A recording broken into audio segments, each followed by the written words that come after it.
Boas palavras para um bom dia. Hoje eu vou terminar aqui as nossas incursões, nas epístolas de Paulo, mas não vou ler nenhuma epístola. Eu vou ler uma história que eu mesma escrevi sobre Paulo de Tarso, que é nesse livro, De Saulo a Paulo, que é para crianças de 8 a 80 anos. Nós temos uma série na editora Comênios que se chama Grandes Pessoas, que trabalha várias personalidades de várias épocas, de várias religiões, de várias profissões, homens e mulheres, enfim. Então, mas o primeiro livro que eu escrevi, isso não foi primeiro que eu lancei. O primeiro que eu lancei foi de Francisco de Assis, que eu já li aqui para vocês. Mas o primeiro que eu escrevi foi justamente sobre Paulo, porque Paulo é uma personalidade que me fascina desde criança, né? Eu li muito, tudo que existe sobre Paulo, assim, praticamente biografias protestantes, católicas, espíritas, estudos, epístolas, Atos dos Apóstolos, várias vezes. Ou, por exemplo, tem um livro belíssimo que chama-se O Apóstolo, de Sholem Asch, que é uma visão judaica.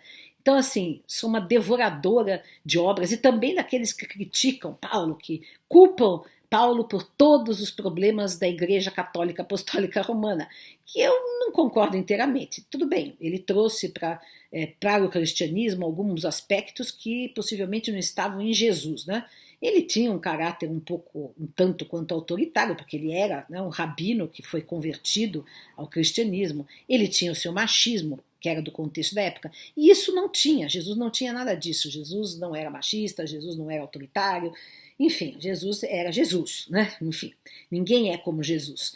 Nenhum cristão atingiu a estatura de Jesus. Acho que o que mais próximo chegou foi o Francisco de Assis.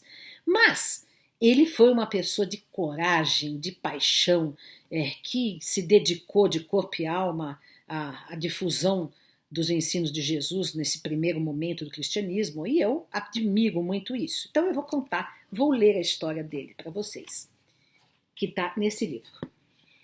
Eis a história emocionante, verdadeira, acontecida do judeu Saulo de Tarso, que viveu bem sua vida, viveu bem por obra e graça de um chamado de Jesus, pois Saulo já estava quase perdido de toda a luz. Mas veja como se deram os fatos interessantes após Jesus ter morrido na cruz com 2 assaltantes.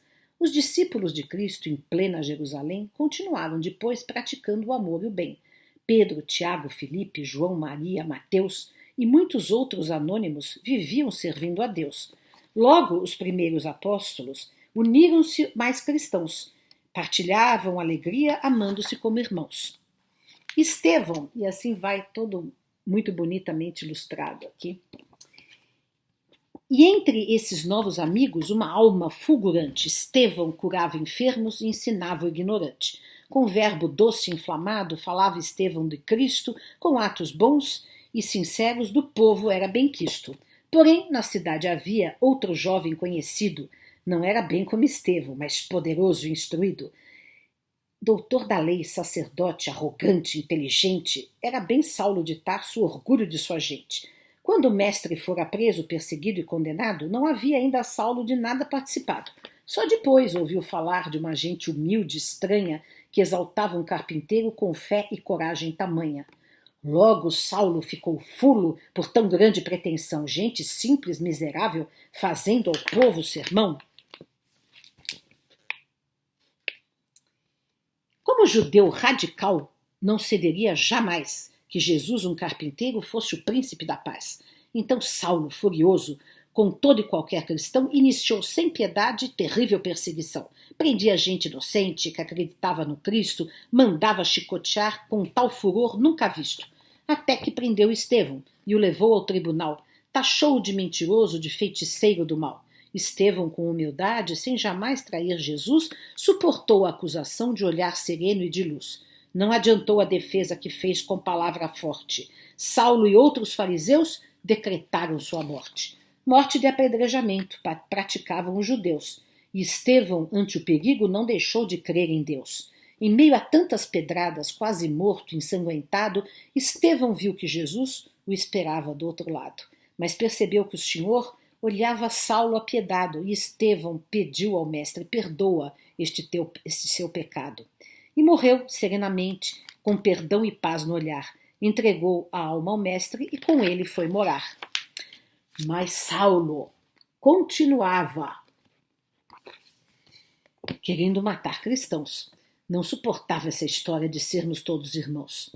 Até que um dia, afinal, algo espantoso se deu. Queria mudar a vida do vaidoso fariseu. Ia ele até Damasco, cidade então importante, para caçar mais cristãos, levando o seu ódio adiante. E eis que no meio da estrada repentina luz se faz, mais luminosa que o sol, quase ofuscando o rapaz. Tremendo de comoção, Saulo tomba do camelo.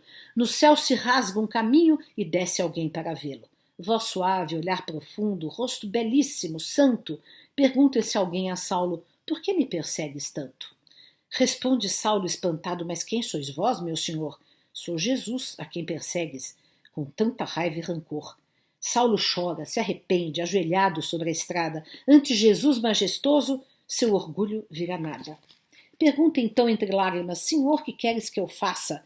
Entrega-se assim ao mestre, pedindo perdão e graça. E Jesus responde doce: vai e entra na cidade. Em Damasco saberás tudo o que fazer mais tarde.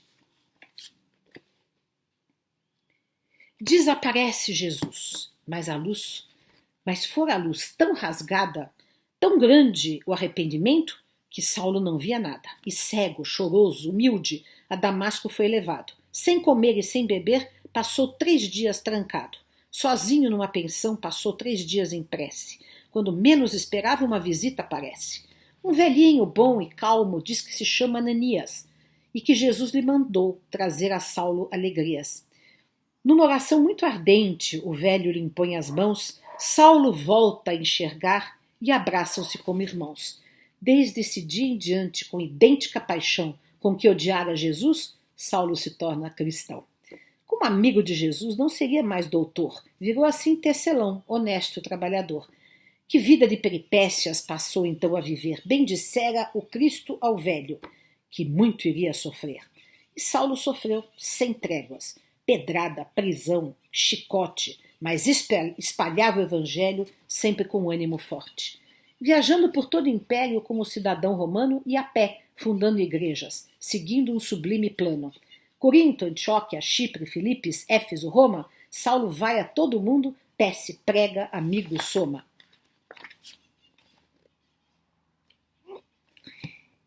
Em Chipre, um certo romano, poderoso, mas doente, recebe de Saulo a cura e em Cristo se torna crente.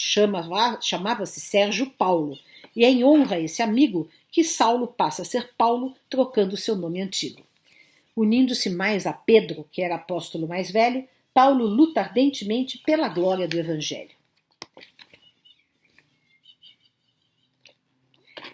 E como não pode estar pessoalmente em toda parte, escreve cartas, epístolas, nelas ideias reparte. Entre os amigos fiéis, Timóteo, Lucas, Erasto, ajudam-no em seu trabalho, acompanhando seu rasto. Faz curas como Jesus, vai ao povo com carinho, espalhando amor e paz, onde passa no caminho. Mas, como ele antes fizera, perseguem-no os fariseus, que odiavam a Jesus em nome do próprio Deus. Um dia em Jerusalém, Paulo é preso e apedrejado, quase morre como Estevão, já morrera no passado. Corajoso, machucado, Paulo fala à multidão, mesmo ante a fúria do povo, confessa que é cristão. Preso na torre mais alta da velha Jerusalém, Paulo perdoa os algozes, como Estevão fez também. Acorrentado, algemado, levam Paulo a Cesareia. É julgado várias vezes e não termina a Odisseia. Então Paulo apela a César, a ser por ele julgado, e vai preso no navio para Roma transportado. Na despedida, os cristãos oram e choram na praia. Não querem que de Israel Paulo prisioneiro saia. Mas o apóstolo, com fé, ainda lhes dá conforto. Servirei Cristo até o fim, livre, prisioneiro ou morto. Na viagem de navio, a cada porto alcançado, Paulo, mesmo entre correntes, divulga o crucificado. Mas tempestades bravias fazem o barco afundar. Paulo ajuda os passageiros a não morrerem no mar. Acolhidos numa ilha, nem assim Paulo descansa. Serve, cura, prega, ora, distribuindo esperança. E nesta ilha de Malta um fato incrível acontece. Picado por uma víbora, Paulo se cura com prece.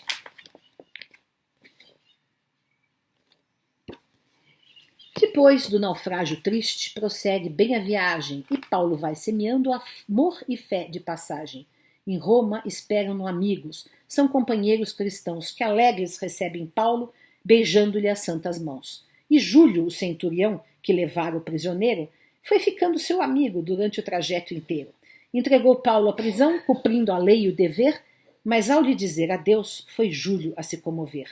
Prisioneiro em casa em Roma, Paulo ainda foi mantido, mas sem parar o trabalho que dava à vida sentido. Alguns dizem que, liberto, foi Paulo viajar à Espanha, indo lá continuar sua incansável campanha. E aí chegamos no final, na morte. A história conta, porém, que um dia em Roma, já velho, César mandou-o prender por propagar o evangelho. Soldados do imperador levaram-no a certa estrada, lendo a sentença de morte que fora por Nero assinada. Paulo, calmo, sem temor, ouviu a sentença em pé, e ante os soldados de espada não traiu a própria fé. O antigo doutor de Tarso foi então decapitado, mas espíritos do céu estavam bem ao seu lado. Que glória deve ter sido Paulo encontrando Jesus, subindo abraçado a Estevão para o seu reino de luz. Então, aqui terminam as nossas boas palavras sobre Paulo de Tarso, com esse livro que eu escrevi com todo o coração, como vocês puderam observar. Essas foram as nossas boas palavras para um bom dia.